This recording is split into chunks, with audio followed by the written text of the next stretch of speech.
The WNBA has not been profitable, ever.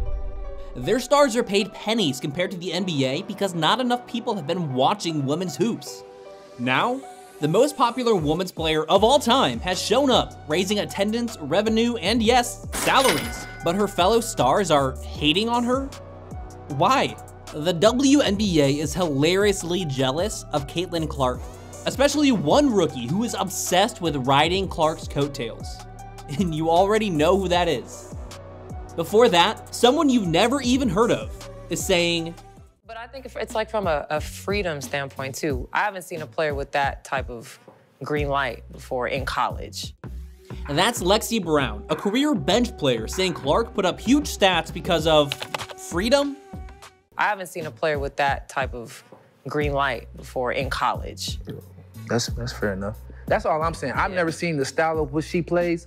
I mean, I've never seen a female play like that. I've had games like that. I've had games in college and pro, 6, 7, 8 threes made. You want to deep dive into Lexi's career? 3.6 career points per game, only starting in 48 of 150 games. Most importantly, Lexi has shot under 35% from the floor in 4 different seasons. Caitlin Clark has the green light because she hits shots, Lexi. That's like saying Mario Chalmers could have been Steph Curry if Spo let him shoot more. Actually, that sounds exactly like something Mario would say. I was wide open, I wanted to shot. I would even hit the rim. It would have been all net. Caitlin Clark is far from being the best player in the WNBA yet. What she definitely is a trailblazer. A woman who's making the WNBA more popular than it has ever been. She is the Bird and Magic of this era, but we'll get into that in a second. Because one player who knows what it's like to be GOATed had to share her opinion on Clark's rise, and man, does she sound jealous. I'm taking Paige. Next question. So if you had the #1 pick this year, you would take Paige over Caitlin? Absolutely. Diana Taurasi might be on the WNBA all-time team, but she is clearly a terrible talent scout. I mean, Beckers is incredible and might end up going #1 next year, a full year after Clark has been in the pros. Paige put up 22, 5, and 4 last year on really good shooting numbers. Caitlin Clark, on the other hand, has never averaged anything even close to that low in any of those 3 stats, even back in freshman year. When Taurasi said that, Clark was averaging 32 points, 9 assists, and 7 boards, hitting 5 threes a game. Not to mention, by the way, beating Paige's team in the tournament. Although, now it's Connecticut, down 1. A trip to the title game on the line. Mule, the drive, 5 seconds left. Looking for Beckers and an offensive foul. It took a questionable call to win it. More than that though, Clark is an attraction. The league is a business, and she is the biggest star. Even if she wasn't the best, which she was, she would have gone #1, no question. Teams like the Atlanta Dream are relocating games against the Fever because they know she is going to draw in bigger crowds. So why was Taurasi hating on Clark? She should be happier than anyone that the WNBA has been getting more attention. She's been playing since 2004, almost as long as LeBron James has been pro. Maybe that's just the problem. She wishes that she could have been the one to break the WNBA into popularity. After 20 years of being one of the best players on the planet, why didn't she get the chance to become Caitlin Clark?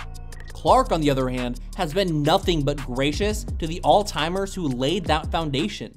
I'm sure it will be a big first step for me, but it's just one step for the WNBA. Thanks to all the great players like Cheryl Swoops, Lisa Leslie, Cynthia Cooper, the great Dawn Staley, and my basketball hero, Maya Moore. These are the women that kicked down the door so I could walk inside. So I want to thank them tonight. One of those superstars didn't care about the praise Caitlin dished out. Cheryl Swoops won the league's first 4 titles, along with 3 MVPs and 3 Defensive Player of the Year awards. If you said she's the greatest ever, no one would fight you that hard. But her criticisms of Clark were, frankly, embarrassing. This isn't just for Caitlin, but you asked me about Caitlin. If you're going to break a record, to me, if it's legitimate, you have to break that record in the same amount of time that that player set it. Okay. Right? So if Kelsey Plum set that record in 4 years, well, Caitlin should have broke that record in 4 years. Clark and Plume played literally the exact same number of games, 139. Strike 1. Dang, like he or she's killing them, but you have a 25-year-old playing against a 20-year-old. Like, you should be killing them. Because you've been doing it a lot longer than they have. Clark is still only 22 years old. Strike two. Caitlin Clark right now probably takes about 40 shots a game. Carry on. I know you like that. Hell yeah. Now that's true. Clark is not averaging 40 shots a game in the WNBA, but she also only averaged 22.7 shots in her final season at Iowa. In fact, she's literally never attempted 40 shots in a single game in her career. Strike three. You're out of your freaking mind, Swoops. Why are older players so against giving Clark her due? Hey, Chanae, is Caitlin Clark the best player ever? What is the answer? I will say respectfully, no. Caitlin Clark is not the greatest player of all time. Does Caitlin Clark need a championship to be considered one of the greats in women's college basketball history? Yeah.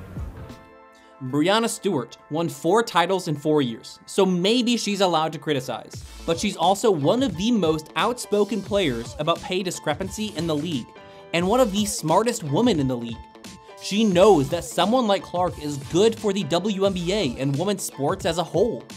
So why do she, Taurasi, Swoops, and so many others refuse to acknowledge that? When the WNBA started in 1996, it was not popular. Over the next 2.5 or so decades, it still wasn't profitable.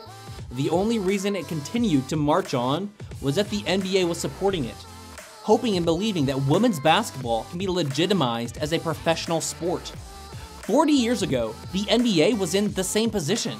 They weren't quite as unprofitable, but they also didn't have a safety net like the WNBA did, so not a perfect comparison. Putting off finals games for the sake of B-list bands' concerts, and overall just a mess. Then Larry Bird and Magic Johnson came, and the rest was history. Clark is the igniter, just like Bird, Magic, and then later, Jordan. Every generation of hoopers hates on the younger ones. Just turn on Inside the NBA while you still can. But with Clark, it's more vicious, it's meaner, and it's all directed at one person. One woman in particular wants all the smoke, and it's not an old head.